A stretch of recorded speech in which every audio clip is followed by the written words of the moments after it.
Hello guys! For today's video po, nagkukwento ako. Kasi po kanina, galing kami sa bayan, nakipaglibing ko po kami kay Nanay Josie. Si Nanay Josie po ay nanay ni Titating. So si Titating ay family friend, malapit siya sa amin.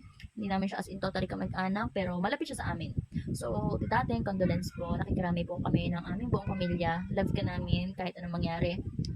Yun, so guys, syempre kanina, katoliko po ako sa mga hindi po nakakaalam. So kanina po, syempre sa simbahan, nag-sermon ng pare. So may sinabi siya sa amin na about sa pag namatay ka daw, hindi daw basihan kung gaano ka kayaman, kung gaano karami ang iyong pera, kung gaano karami ang iyong sasakyan. Hindi basihan yon kung paano ka tatanggapin ni Lord. Kumbaga parang pinaparating niya na pantay-pantay lang pagdating kay Lord.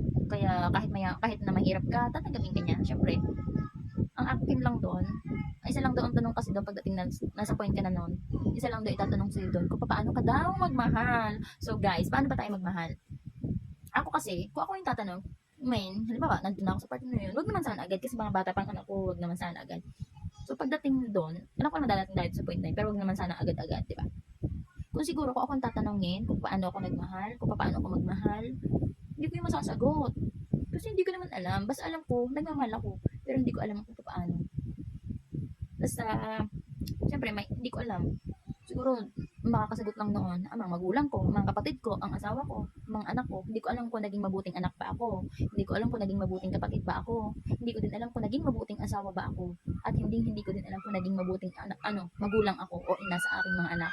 So, syempre, hindi ko yung masasagot.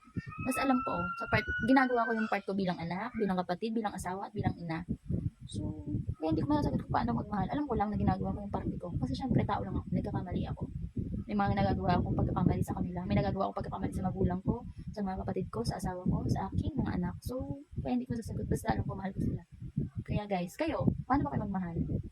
Comment nyo sa akin ha, para alam ko. Okay, Jesus pa. Bye!